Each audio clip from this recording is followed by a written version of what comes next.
why do stews taste better on the second day compared to the first day? I would like to devote this segment to my friend Heston Blumenthal, who is a 3-star Michelin chef and also a chemist with an honorary degree in chemistry. He understands how to combine both to get the best. Well, how do you make a stew, and what confers flavor?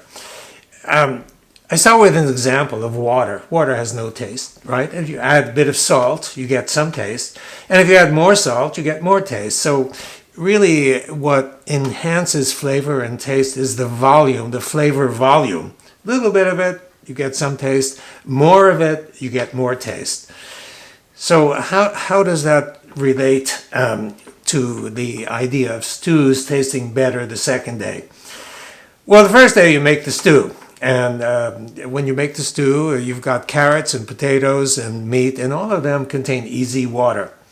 And the flavor is actually in the easy water. And the more easy water that you have, the more flavor there is. So really what you need to do is to convert ordinary water, which has no flavor, into easy water, which can store flavor information. And the more you have of it, the more flavor that you have. What is easy water? Easy stands for exclusion zone, or another term that we use to describe it is fourth phase water, because it's a different phase of water. It's not exactly liquid water.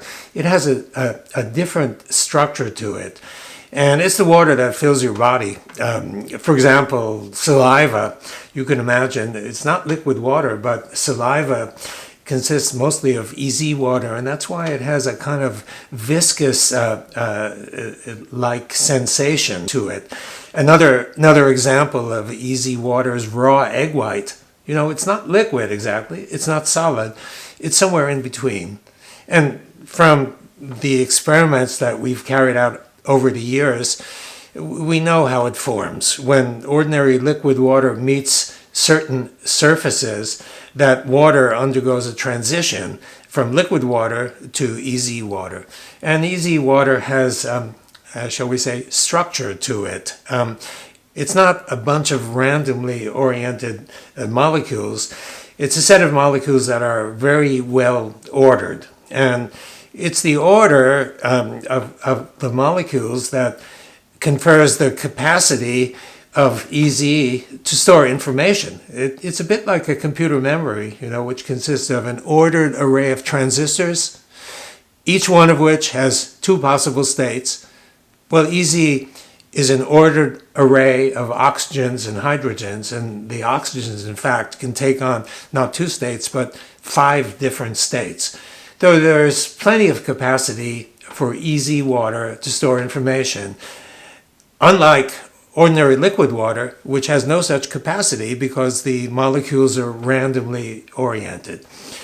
And so you start on the first day and you make the stew, and you have a bunch of easy water which contains the information.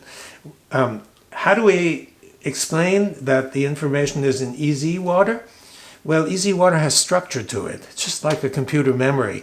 It has an array of oxygens and hydrogens, and it turns out that the oxygens can have not 2 states as transistors in a normal computer array, but actually 5 different states. -2 is the well-known oxidation state that we learned about, but there's also -1 and 0, and +1 and +2.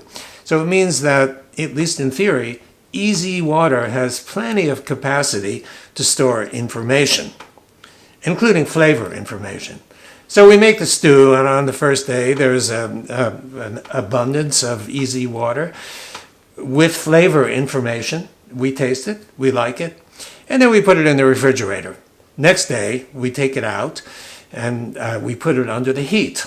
Now the heat, basically heat is essentially equivalent, not exactly, but essentially equivalent to infrared energy. And we know from our laboratory experiments that infrared energy is exactly what's needed to build easy water. So when you heat the stew on the second day, you're creating a lot more easy water, and therefore a lot more flavor volume. And that's the reason why on the second day, the stew will have a richer taste and much more enjoyable.